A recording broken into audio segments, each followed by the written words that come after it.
Time Team have been invited up from the southern comforts of England to one of the remotest outposts of the British Isles.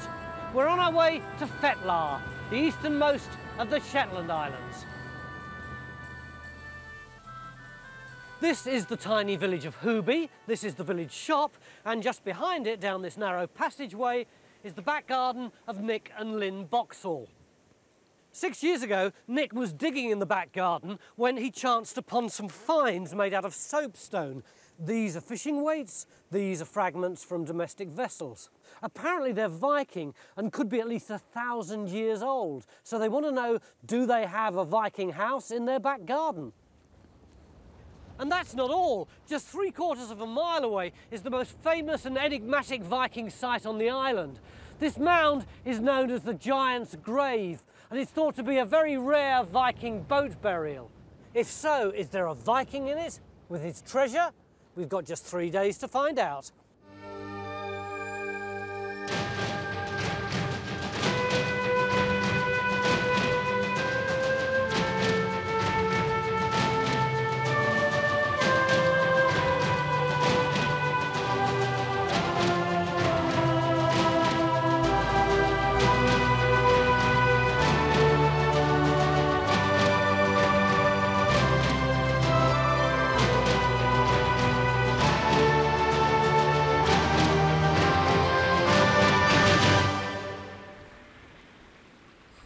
Mick, a lot to be sorted out. Yeah. What's the strategy going to be? Well, we've got two sites to do with here. We've got this one in the garden, which from the fine sounds of it might be a settlement, probably Viking. And they normally come in single farms rather than villages, so we might have the whole lot just here. And the other one down the road, which sounds as if it's a burial, and they often bury them in either ships or in ship-shaped mounds. And so we're going to be looking at both sides of Viking life. We're going to dig both of these sites. But don't we know quite a lot about the Vikings around here anyway? On some levels we do. We have lots of place names and we know that they must have been here because we're right in the middle of the Viking seaways, right in the north of Britain. So they have to have been here, but we haven't found the evidence, not yet. So the pressure's on. And Mick's decided to kick off our quest in the garden by reopening the area where Nick Boxall uncovered the soapstone finds. When we first moved into the house, I was digging a vegetable plot over here in the garden. You can just sort of make out the outline of the square area here. And I started off with a trench going across there on the left and worked back over this way. And pieces turned up in the far corner over there. But you don't mind us extending your trenches and spoiling your beautiful garden?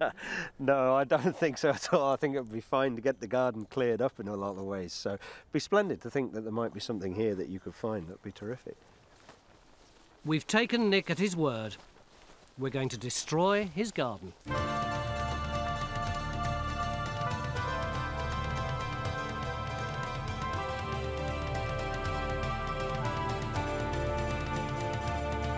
Out go the children's toys and the climbing frame. And in comes the big orange trowel.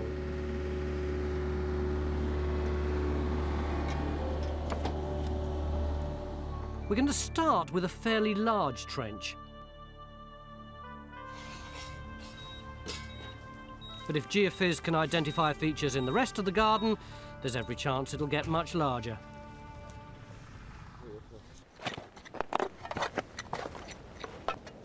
We've got to go a bit more gently at the Giant's Grave, our other site.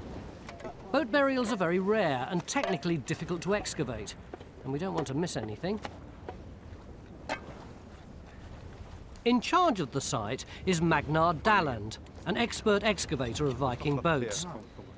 He's decided to open 2 small trenches into the heart of the mound, initially to confirm that this really is a boat. It's a beautiful spot to be buried, isn't it? You could quite understand why a Viking would want to have his grave here. Yeah, I'm not convinced about it though. See, when I came in the field this morning and looked at it, it doesn't look anything like the Scandinavian ones that I've seen, you know, in Denmark, places like that. Well, it is boat-shaped. Well, not really. I mean, in Denmark, they are actually a boat shape with stones around the edge and the stone the front and the back. I mean, the mound's a bit sort of long, but it doesn't look like that sort of thing at all. So you're saying this might just be a dump of stones at the edge of someone's Well, field? yes, but there is one compelling piece of evidence. Look, if you look at this stuff here, and Fraser's got one out the box, we've got 40 odd of these boat rivets. Where did they come from? They came from an excavation dug into this mound in the 60s. Are these Viking? Yeah, they've been looked at. And What are they for? well, they're for holding the planks together on the side of the boat. So you put the two planks and you put the rivet through. But does the fact that we've got rivets necessarily mean we've got a Viking boat burial? Well, that's my worry, you see, whether this is being recycled, whether it's stuff coming up from a wreck or off the beach to a settlement here. There's a lot of earthworks at the top of the hill. There could be something else here. So I feel very worried about it at the moment. The first step to allaying Mick's fears will be to find a lot more rivets. A Viking boat would have been held together by several hundred metal pins. And if this is a boat burial, the mound should be absolutely stuffed with them. But there are none in Trench 1. This is where there was a dig in the 1960s, and it's empty. In Trench 2, though, Phil's getting very excited. It's absolutely awash with them, Mick. I mean, as a sample, the sort of thing we're getting. Look at that. Oh, crikey. Isn't that a whopper? As each rivet's uncovered, it's marked with a red golf tee. And Phil soon discovers that the rivets have survived in a variety of different forms. Some are just stains in the ground, others are identifiable as metal objects, and others again are still attached to wood. So that's the head of the nail, and this is just corroded wood. Yeah, it's wood. When nail corroded, it sort of preserves the wood. So this is mineralized wood, actually. And these marks down there, then, so that's the actual grain of the wood, is it? Exactly what it is. Which is great, but it doesn't yet prove this was a boat burial. The question now is, are the rivets randomly scattered, suggesting Mick's recycled pile of debris, or have they survived in a pattern, as you'd expect if they were once part of a boat? Well, that's 15.21. To help us answer the question, Henry is recording the exact three-dimensional position of every one and plotting the results onto his computer. I can't see any lines in it, really, Henry. Well, at the moment, I'm getting the sense of a line coming around here, but I mean, it is early days yet. Can you home in on just that little bit there? Yeah. I just thought there might be more of a pattern if we got closer to it. Have you got them all plotted? Because it doesn't look particularly in lines or anything, or am I not seeing it right? Whether or not Mick's pessimism turns out to be justified, no one's in any doubt there were once Vikings here.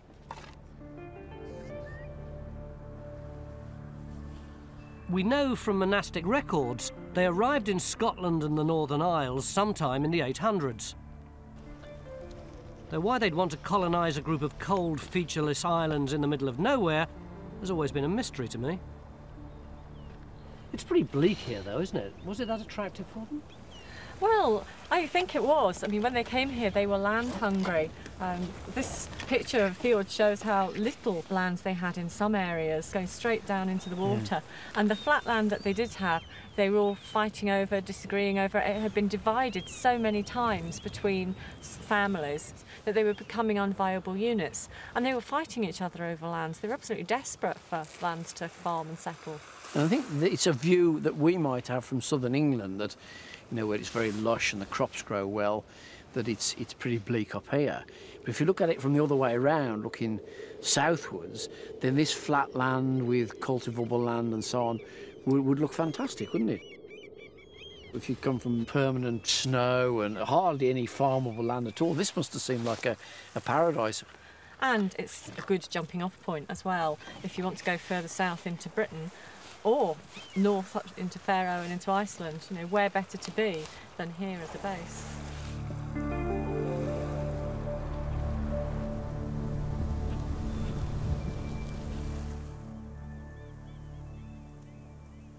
These are John's geophys results from the garden. As you can see, there's an awful lot of noise and very little information. In John's words, the garden's been completely trashed, so these really aren't much use at all. But fortunately, we didn't wait for the geophys before we started the excavation. Already we've got quite a big hole. And Sophie, even to my untutored eye, it seems to me we've got some kind of activity going on. What is it? Yeah, it's absolutely fantastic. We've got this dark black stuff, and then there's some orange stripes around, and it's a burnt area. And we're just trying to find out now exactly what that means and whether it could be part of a building, perhaps. If it is a building, what might it be? Well, it could be something like a central hearth within a long house building. I mean, if it's a Norse house, certainly an elongated building, maybe 20 metres long or so. Tony? Hazel's theory that the hearth is at the centre of the house is supported by the fact that the area around is strewn with Viking finds, like this bit of bowl. There's the rim, narrow, the base here, we don't know how it goes, but a beautifully produced pot, hardly a work mark on it. So someone's taken time and pride over that. Although the site's stuffed with fragments of bowls, cooking vessels and the odd gaming piece, not a single one is made from pottery. They've all been carved from a local stone, steatite or soapstone,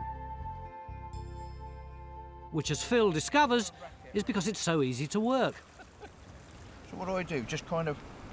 Gently push. That is quite incredible. Oh! It's all right, don't worry about that. That's all right? Yeah, that's fine. No, I don't like... You've actually got the gouge upside down, Phil, at the moment. It works better. Yeah, it does a lot more damage that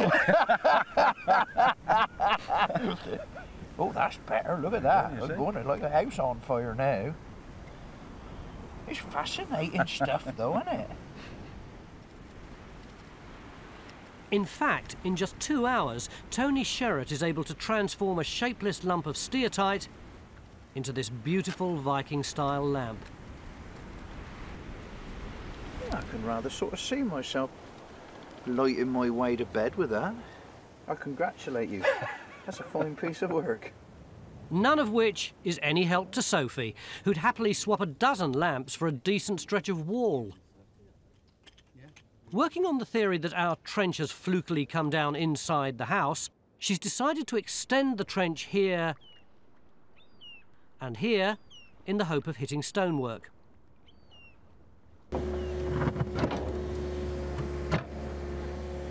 If there's nothing solid in her extensions, then it'll be very hard to claim there's a Viking house in this back garden. But I think at the moment it doesn't look too different to the The loose stone we had on top, yeah.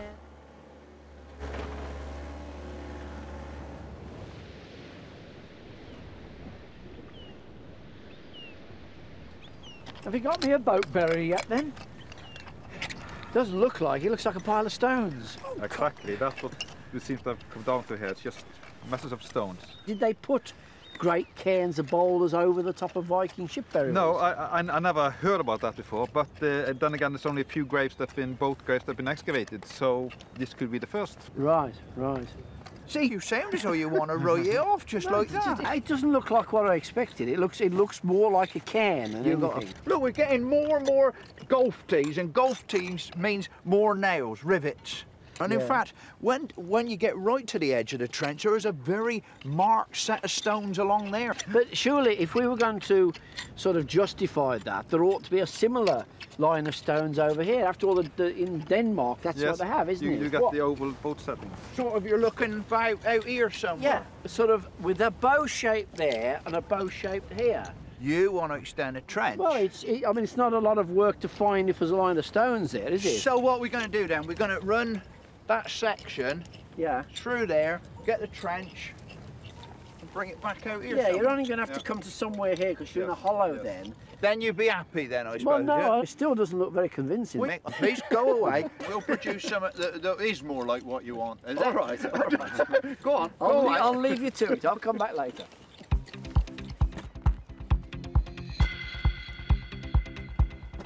While Phil and Magnar expand Trench 1, Mick does what he's told and heads off to Nick and Lynn's back garden, where, in the extension nearest the house, the archaeologists have hit the stonework they were hoping for. Some evidently demolished, some in situ.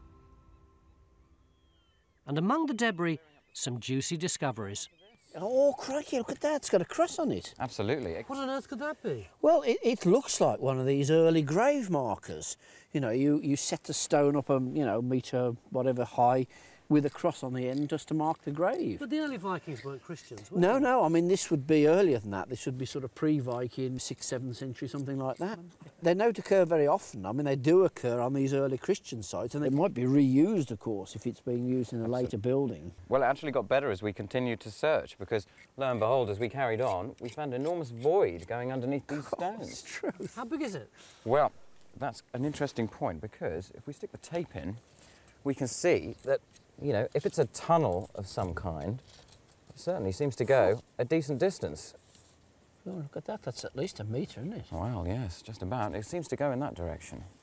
It seems like there's been some collapse because there was a rubbish heap here, and some of this has been taken out or removed. Sophie, have you got this thing over the other side, past the disturbance? Yes, absolutely. We've just got a little bit, I think, surviving here. And it's these big stones here. They may be collapsed, but I was just travelling around and it looks like there may be another bit of void continuing under there.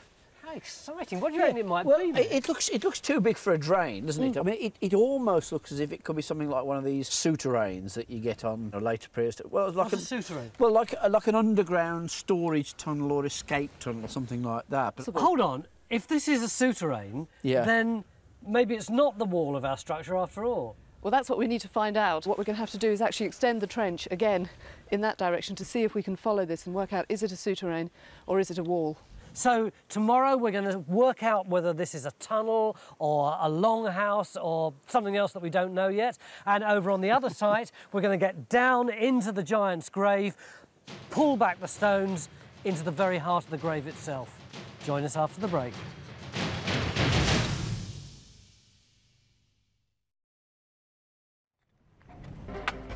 Beginning of day 2, and there's frantic activity at the giant's grave as the archaeologists continue their quest for a Viking boat burial. The good news is that Mick's extension to Trench 1 has revealed a stone boundary on the land side to go with the one on the coast side. So our hopes that this could be a boat are still alive. But only just. No one's ever found a Viking boat full of stones, and the mound's packed with them. And although we're now up into the 40s with the rivets, there's still just a random scatter. What can we do to really nail down the shape of this boat? Well, I think we have to open up a trench down here to see if we can find more of the rivets to confirm that we got the boat there. Magnar thinks we're too hung up on the stones. He wants to hoik them out to see what's underneath. He also reckons if this is a boat, then its very shape means the deeper we go, the more rivets we should find. And the more rivets we find, the better our chance of establishing a pattern.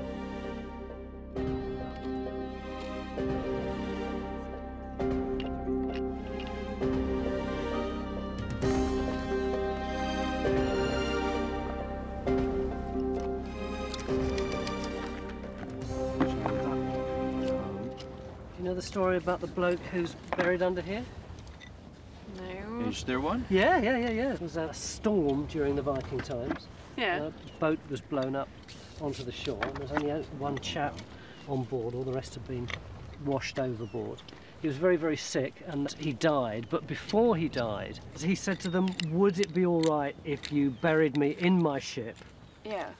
Just on the cliff edge here, with all my gold on me. Right. And so they did. But there is one problem, which is that it's cursed.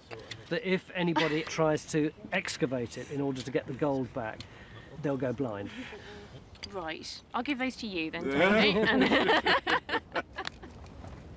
Leaving the archaeologists in the danger zone, I'm keen to put as much distance between me and the giant's grave as possible. This is Underhool, on the neighbouring island of Unst. Nestling in the shadow of an Iron Age settlement is a fully excavated Viking longhouse. Oh, you can see it really clearly here, can't you? You can, yeah. It's so close to the sea. Yeah, and there's a bay just nearby where they could have pulled in their boats, and very good fishing just offshore. And we're surrounded by really good hill and arable land as well, so it's an ideal place to live. Perfect. Can we go in? Yeah. And presumably this is the big living room. Yep, so about 20 metres long. So that's about the size of the one that we think we've got? Yep. And we've got evidence of marking right in the middle of ours, burning or something. Would the fireplace have been here? No, in this building it's a bit unusual. The roof was supported by 2 posts that were in the centre of the floor. And obviously if you'd had the fire right by the posts, they might have burnt down. So the fireplace is actually against the wall in this building. Massively thick walls, aren't they? Why are they so big? Well, they were built from turf and stone, and as the turf decayed, they would have had to be built again. So every time you rebuilt, they got bigger and bigger and bigger? That's right, and it's a bit of a wobbly shape you can see as well from all the rebuilding. What's this over here? Presumably this is an outhouse? No, actually this is part of the earlier settlement. It's a souterrain, an underground passage.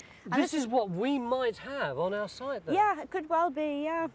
One of the most obvious differences is the size of this stone. We've got nothing like that on our site. Not yet, but we haven't found our walls yet, and it's quite possible that when we find our walls, we'll have stone this size as well.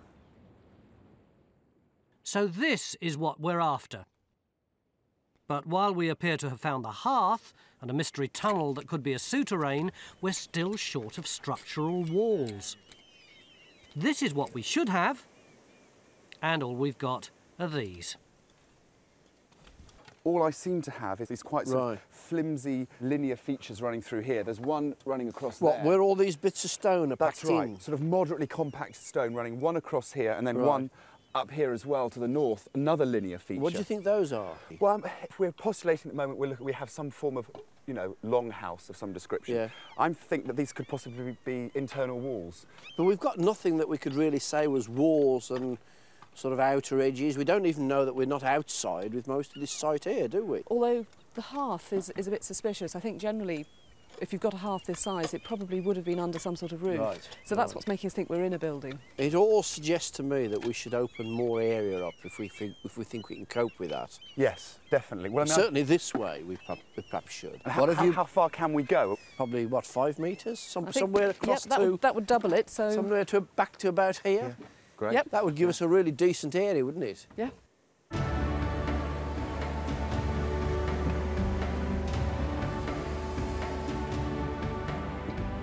So in goes the machine, and out comes yet another swathe of Nick's lawn.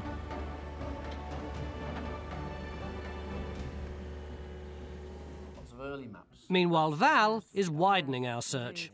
In fact, we've got these wonderful Scatol boundary maps which have just come to light. It comes down here. She's been scouring maps and historical documents for evidence of occupation, like ancient boundaries and Viking place names, across the whole island.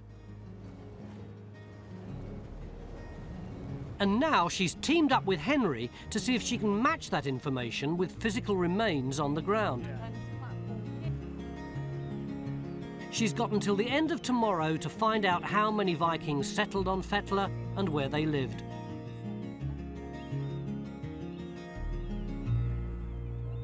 These are boat noosts. Do you see it's been lined with stones? It's where they would have had their boats and pulled them up out of the water to overwinter them here. Oh, right, yeah, so we got a U shape effectively, which you drag into, protect you from the wind and so That's on. right, yes. And then the houses would have probably been quite close by because you'd want your house to be fairly close to where you had your boat, which was probably your greatest asset.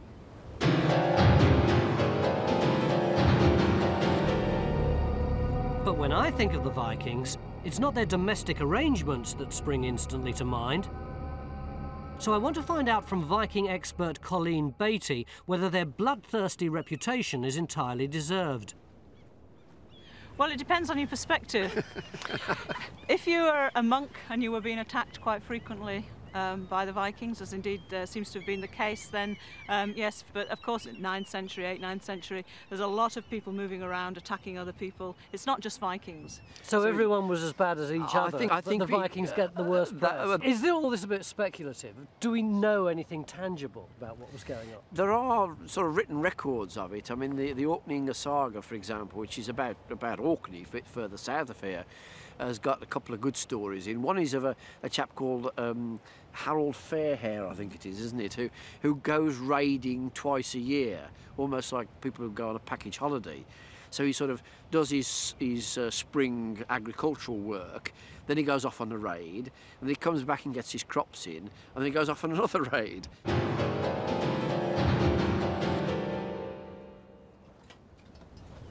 Oh! Bang on line again. Oh, this is like shelling peas, this is. Magnar's decision to dig deeper at the giant's grave has been handsomely rewarded. Oh, there's another one! Not only has Phil struck a rich seam of rivets, they're beginning to form a pattern. That's our first line that went right the way through, and now look, we've got another line coming. And it's equal distance, you see? Yeah. Well, this one, look, he slots in the middle. Yeah. He comes in there. Yeah. There's a boat there. No, not it. Whoa! Look at the size of that. Once the new rivets have been logged onto Henry's model, it's even more convincing. In fact, Magnar now thinks he's got enough information to identify the type of boat we're excavating. This is a boat that's we call a fairing because it's got 4 oars, and you can see there's 2 rowlocks on the other side, one there, one there, one here, one there, and so up to 4 men could be rowing it. In fact, we've got the boat over here. That's I was looking at that earlier, wondering if it was the sort of thing. The basic shape is exactly the same. Yeah, this one's got more strakes, and you can see the lines of rivets here. Look. This is what we found. The wood itself has disappeared, but the rivets are still lying in line. In the ground. So this is what we are finding now. Right, this is our problem here, Sonia. You can't take your eye off Phil for a second. Fresh from his triumph with the rivets, he's now discovered something much more mysterious. Because we've got this large lump of corrosion with wood imprints which goes right from there, right through to there. Right, yeah. Well, I think what I would ask you to do is investigate a bit more around the edge and define it better. We won't know what the mystery object is until Phil lifts it. But before he can do that, he's got to clear all the stones and soil from round it. Very carefully. So it's even getting bigger. As it gets bigger, the problems of getting it out get bigger too. It's a hell of a thing, you know, isn't it? Why won't it end? There's mystery at our supposed Viking house too. But that's very odd, isn't it, to have 2 like that? I mean... Still searching for an exterior wall, Jim has found another cross. Sophie has discovered another pile of stones. You can see that there are holes going under. And Hazel's tunnel goes on getting bigger and bigger. It seems to continue down, so it's a big long structure of some sort. So there's a cavity all the way along here. It seems to be, yeah. And here, and it stretches on over in that direction. And it carries on over here? Yep, we've machined this off and got more of these big boulders showing up. And at the moment it looks like a demolished wall. A wall and not a tunnel? Yeah, here it looks like a wall. I think Hazel thinks she's got a tunnel. But you think it's the same feature? It can't be the same feature. I mean, it's obviously part of the same feature, but it can't be the same interpretation. It's either got to be one or the other. Well, that one will go.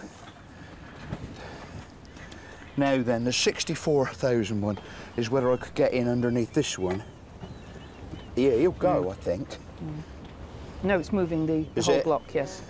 Don't let's mess about. We've no idea what this is, have we? We don't know if it's Viking. We don't know anything about it, really. I'm still trying to be positive about it. Wow. Grand. So what do we do? We've got to do more investigation, really. How? Extend the trench a little bit. Again? Just a little bit, yeah. Which way? Yes. Well, we've still got this question, are we inside or outside this wall, if it is a wall? And there's not going to be plaster on the walls to let us know? No. But the only thing we can do is possibly go that way just a little bit, just to see. We can't go too far. We're practically at the house. I mean, it's moving. It is moving, yeah. What we want is to make sure that... With all the stones safely removed, Sonia's encased the metal object in plaster of Paris to stop it falling apart as she lifts it. My heart would bleed for you if you lifted it up and all fell out the bottom. Me too. Let's just see if we can slip this under now. That's the skill, is it? Well, we'll see. So, stone there. I think we'll just remove that. Now turn it upside down. It's like pineapple upside down. There. We're lucky. There you go. It's all right, isn't it? I think we'll see if we can get an X-ray image of this, and we'll just pack this up, and I think we're going to catch the ferry. In Nick's garden, Sophie's convinced the solution to her wall/drain problem lies under this tiny strip of grass. Is she right? 61. And what will X-rays tell us about the mystery metal object from the Giant's Grave? Join us after the break.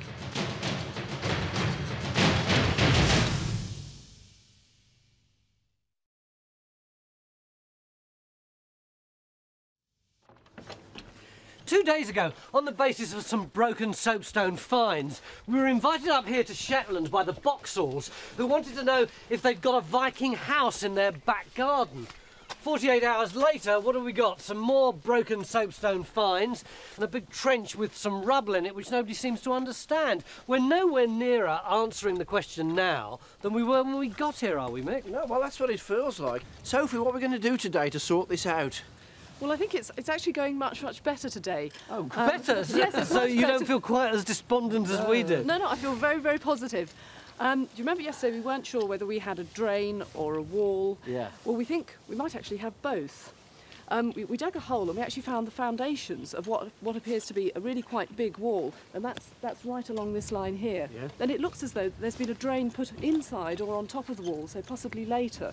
And is this of a house? Yeah, we think this is actually the back wall of the house running down the slope. Hang on, if the house is facing this way, what about the fireplace over there? Yeah, that's been confusing us. That actually may be part of a much, much earlier structure. It could even be an Iron Age, late Iron Age structure. But if it's running away down the slope this way, though, then most of it will have been dug away when they built the house and the shop and everything. Well, we've lost probably most of it, but there might still be just a little bit left just coming down this slope. But this is speculation, isn't it? No, look at the geophysics. You rubbished this yesterday. Look here. Is that not the wall turning there? Coming down the slope here? If John's return is there, are we going to pick it up in the little extension of the trench which you wanted to dig yesterday? Yeah, we hope so. Should be just here. But we're missing a trick, aren't we, if we just do that? Because if the house wall is here and that's outside, then we're actually standing on the only bit that's inside that hasn't been cut away by this slope. Surely we should be taking the grass up here and looking here, shouldn't we? Yes, you're probably right, actually, we should. Well, by that time, we'll have excavated the whole garden, won't we?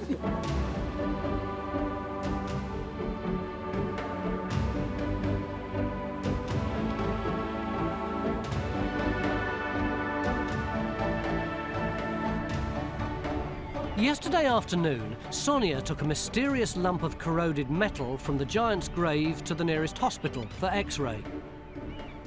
3 islands and 6 ferry rides later, she and the results are back.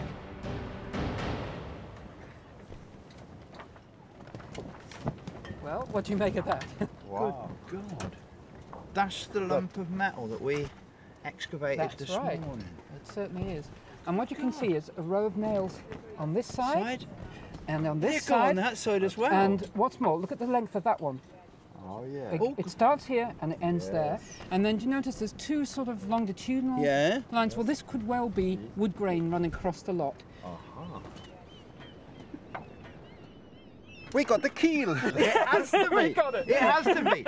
So you've got planks nailed on there and planks nailed on there. Yeah. And it comes away and a keel is through the middle. Right the way through the whole lot.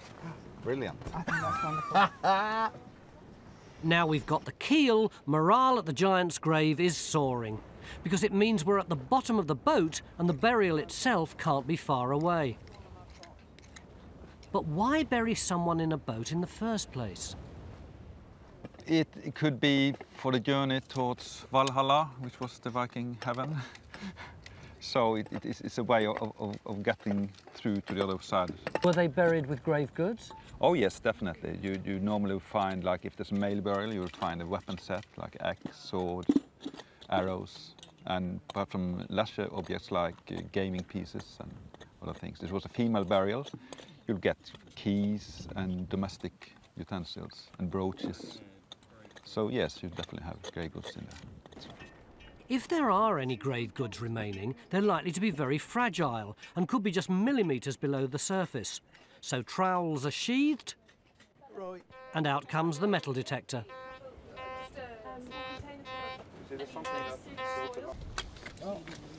There's plenty of troweling in the garden, though, where Mick's extension's looking promising. It's full of stonework. Crikey, David, what's this? Yes, I've got this enormous bowl, and that you can see the rim very clearly, just sort of poking out from the section. Is it complete? We don't know yet. I mean, we've had a sort of like poke around on the sides, but obviously it's in the section, so we won't know until we can take the archaeology back and lift it. I hope so, but I somehow doubt it. Yeah, it's in a funny position, isn't it? It is. I mean, that's what's really curious, because we've obviously got this drain coming through here, which is actually, it's been very well capped, very well cut blocks capping the drain, and the bowl seems to be sitting on the capping. I mean, whether actually it was a part of the capping, we don't know yet. Yeah, and that's under the wall itself. It does appear to be under the collapsed wall, the demolished wall. Right. If it's intact, this bowl could be the largest artefact we've ever found. The only problem is, how on earth are we going to get it out? I think that's an Magnar's caution has paid off. Without it, this small stone-like lump could easily have been damaged or discarded, and we'd have missed something a bit special. And it's a bit broken off here, but it looks to me that this is the shape of an oval brooch. Do you think it's a tortoise brooch that we found? Yes, definitely. And you see here, on top of it, you see there's some small platforms where there used to be studs. So you've got one stud there, possibly another one here, and one there. They're covered in mud for the moment. Yeah. We're beginning to get a line of decoration down there. Exactly, so. and when we clean up, we might see Viking-style animal decorations on it. Hopefully, yeah. Is that organic? This is a truly wonderful find. Only a handful of Viking brooches have ever been discovered in this country, and few of them so complete. If that's a brooch, does that mean that we've got a woman buried here? Absolutely. And if there's a woman here, could there be a man here as well? That's always a possibility, yes. Where do you think the burial chamber is? It's a circular area that comes around like this, up there, and over there where Joe's digging. But this is a small area even to bury one person in, let alone two. How would they have been buried? I think they would have to be crouched, because there's not room for them to be less space. A crouched sort of fetal position? Yes. Before we lift the brooch, Magnar wants to explore the rest of the burial chamber to see if any other traces of its mortal cargo remain. I've been carefully clearing down to this, Tony, and it looks to me like it might be intact. Oh, look. See the edges in there? Under the watchful eye of Nick and his daughter Rowan, Jim has removed the stonework above the bowl and is now exploring its extent. See the edges in there? Can you see it, Rowan? Can you see it goes all the way round to there now? We may actually have the whole bowl. I think it might have been four. Well, I mean, could have been maybe storage, maybe used it as an enormous cooking vessel to feed the family that may have lived in this house.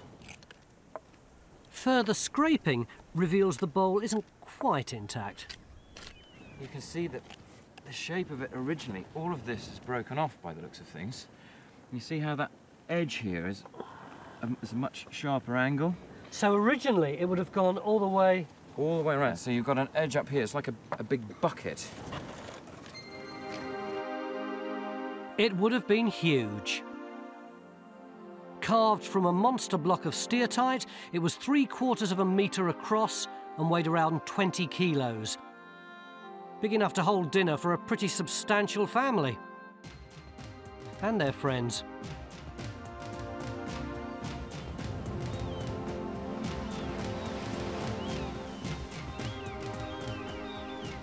When did the Vikings arrive here? Well, it's quite difficult to know for certain. We think probably sometime in the late 8th century, probably the early 9th century. Why do we think that? Well, it's based really on the Anglo-Saxon Chronicles, Irish annals. They tell us about the arrival of the Vikings in the late 700s. So we're extrapolating from that, really. It's very difficult to be sure otherwise. Do finds help us? The finds are very difficult to date specifically to that particularly early phase. And how long did they stay here? Well, they never went away. What do you They're mean? Still here. Well, the genetic pool is still the same. It's still Scandinavian in origin. The culture's still Scandinavian. You've got the music, you've got the dialect, you've got the place names all around you. It's very exciting. The people who served us in the pub last night would have been the great-great-great-grandchildren of the Vikings who were here? Absolutely. And they could have descended from whoever was buried in the boat.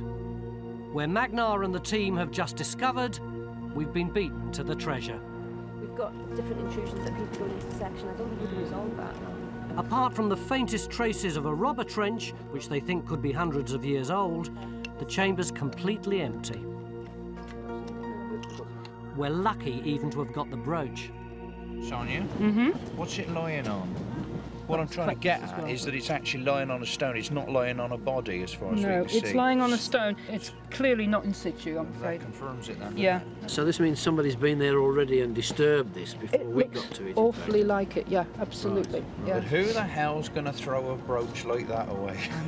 Well, perhaps they didn't see it. Yeah, perhaps they didn't see it. at all. With this black deposit on it, it may well be that it just didn't look like copper alloy. I mean, people may have been looking for gold, and I think that's what saved it. And now comes the really tricky bit. Can Sonia get it out in one piece? I reckon it's going to be extremely brittle, looking at the way that it's already broken on that edge. One slip of the spatula and the brooch could shatter.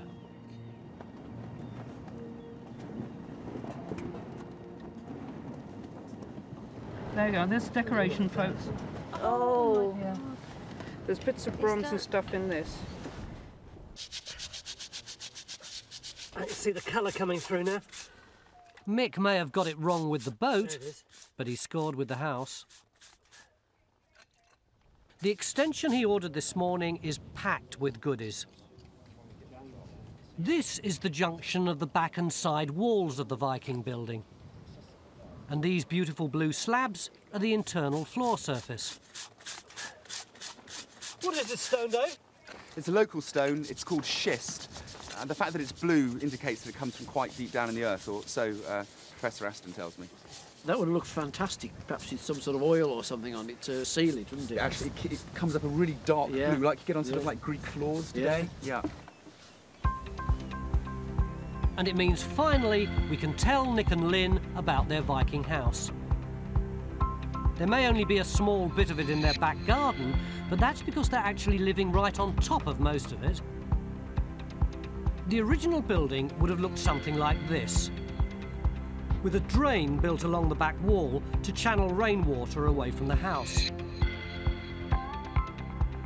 Inside, it would have been paved with a beautiful blue schist floor. 1,000 years ago, this would have been home to an extended family of up to 12 people. What can we tell about what was going on in our Viking house from the finds that we've come up with? Well, there's quite a range of things come out today. As you can see, we've got a whole range of these stones here, which are loom weights probably, and so these would have hung down to keep the upright strings taut as you were using the loom. For weaving? Indeed, yes. But why were some of them so much bigger than others? Well, they were not only used for loom weights, they were also used for holding nets down in the sea for fishing, fish nets. And it doesn't seem to be much difference between them other than the size for what they were used for. So we've either got weaving or we've got fishing? Or we've got both, more likely. And what about this thing here? Right, well, this is quite interesting because it's just a simple boulder, as you can see, but if you look, it's got working on either side there, so it's obviously been wasted so that it could be used for suspension. And I think that's used for holding down the thatch on a house. So we've got the roof? We've got a bit of it. But this is interesting, this piece here. This is again a stone piece, but it's made of Norwegian stone. Cool. And it's a wet stone, and it's used for sharpening knives. And if you look really carefully, you can see where it's been used. So if we want evidence that we're dealing with real Vikings from Norway, this is it? Absolutely. Amid all the excitement of our discoveries on the two sites, GeoPhys have been hard at work surveying the area between our Viking house and the sea. We think we've actually got another longhouse down there. It's a pretty good shape, isn't it? It's the right dimensions, the right orientation, and that's a classic location for another one. But it's odd that there should be two Viking houses so close to each other, isn't it? Yeah, but the thought is, if we look at this plot, You've got our house in the back garden there, the one on the geophysics there, so there might have been another two in between. That's common, is it? Quite common to have a sort of series of them going down towards the shore. So one there, one there, one there, and one over there behind the house. Fantastic. Which means our Vikings weren't living in isolation, they were part of a larger settlement, which in turn was part of a thriving island community. These are the places where Val has identified visible signs of Viking occupation. And these are the Viking place names, like Boo and Noost, which suggest settlement. So there's still an awful lot of excavation to be done on this island, isn't there? Absolutely, yes. We've just scratched the surface and made me want to sort of just move to Fetlar and carry on here.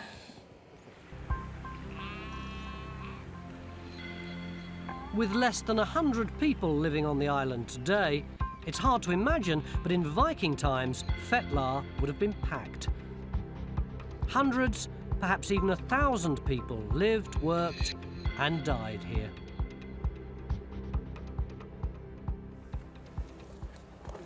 So this is the critical bit, is it, Sonia? It is, I'm afraid, yes.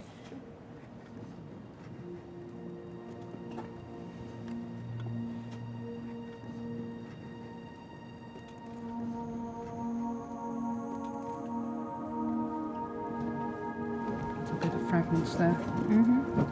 Okay. Okay, I think that's it, folks.